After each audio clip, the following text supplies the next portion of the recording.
Good evening. My name is Michael Norrell from Royal High School.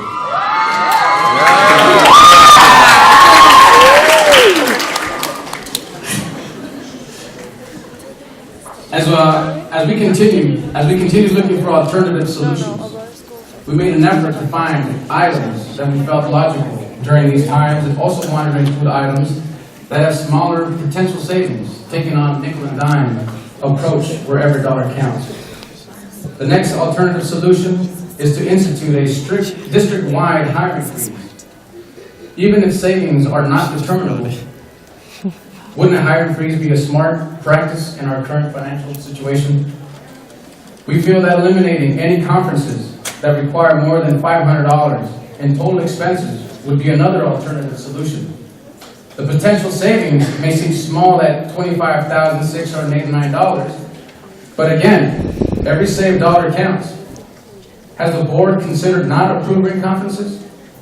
Lastly, as we searched for alternative solutions, we came across items that we feel are good alternative solutions, but that we have clarifying questions about. Selling the lot where the old warehouse was previously located. Where will the money go to from selling this property? Can someone please clarify if this money can even be used to save jobs? We also feel like leasing out the district office retail space is a good alternative solution. We understand that it's in the works, but how much longer will it take to get this space up to code? These are alternative solutions from the budget suggestion survey that we would appreciate your consideration, along with our accompanying questions. We would have liked to have come up with some total for the estimated savings these suggestions amount to, but cannot because most of our selected items of potential savings are presented as non-determinable. We understand that this is a process that requires great communication and that tough decisions have to be made. What we would like to contend is that there are alternative solutions, as we've presented, that they are very real and that have determinable potential savings. We understand that our union has sunshined their proposal already, but we see that it has not made the agenda for this meeting. We urge you to place the union's proposal on the next month's agenda so that you can start your negotiations in hopes that you can rescind teacher layoffs as soon as possible. In closing, I just want to say that teachers matter.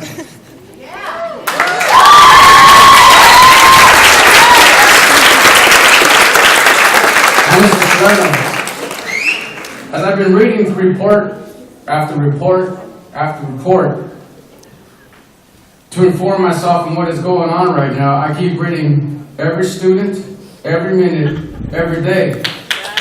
May I just say that as I read this repeatedly these last 2 weeks, I kind of put a little twist to it that had a nice ring.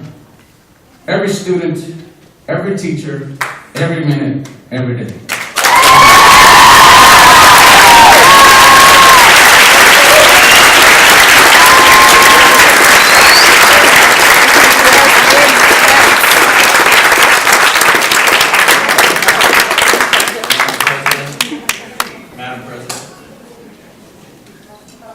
I'd like to clarify a couple of the questions that Mr. Lenaro asked.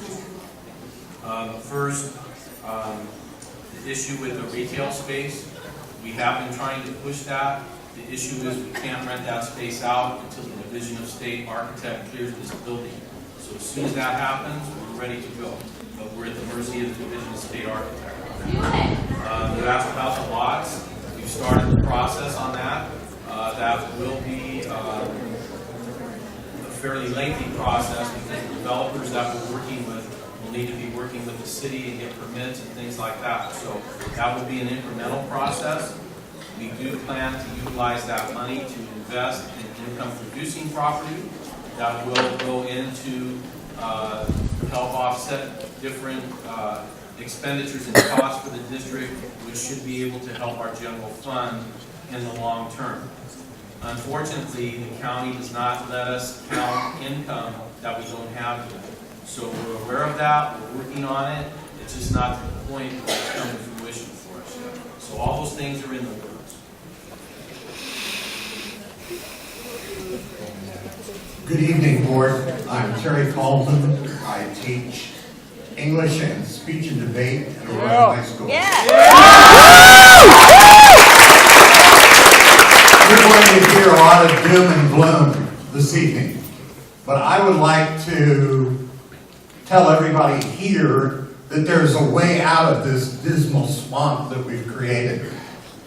Back in November, the electorate of California passed Proposition 30, which opened up new revenue sources when the people of the state of California agreed to raise their own taxes to avoid situations like we see here tonight.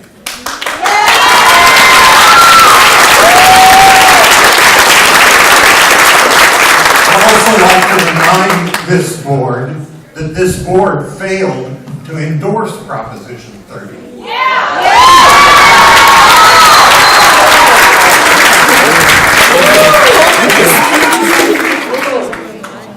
But cooler heads and better wisdom prevailed. Proposition 30 became law, and the governor has created a proposal that would reform school finance across the state. It's called the Local Control Management Act. What it does is generates and brings badly needed dollars to local school districts with no strings attached. On Friday, the State Department of Finance released an estimate of how much every school district in California will receive under the governor's plan. You can do the math. I did the math. The math says that if the Local Control Management Act becomes law, in the next budget, we will receive $3.3 million in additional funding from the state of California. The following year, we'll get $5.2 million. Those numbers sound awfully familiar because they sound like the hole that's in our budget now. What I urge this board to do is get a hold of our lobbyists in Sacramento and our local lawmakers and urge passage of that Local Control Management Act. Also, I urge every person in this room tonight to call their assemblymen, to call their senators, to email, to do everything possible to see that the governor's plan becomes law. Thank you.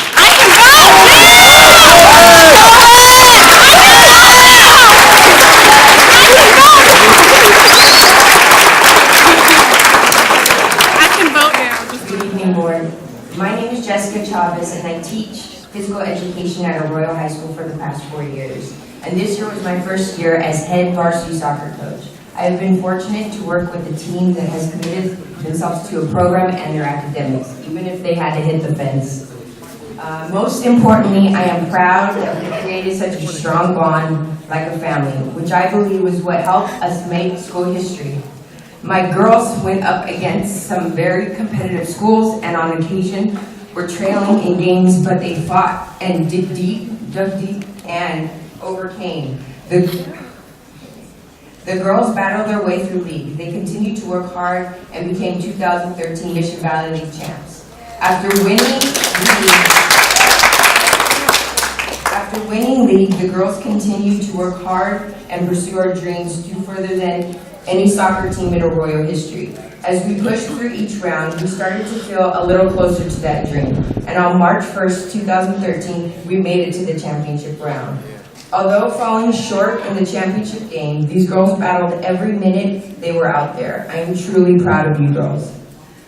The team in front of you is the 2013 Mission Valley League champions and the first in school history to be runner-up champions in CIF.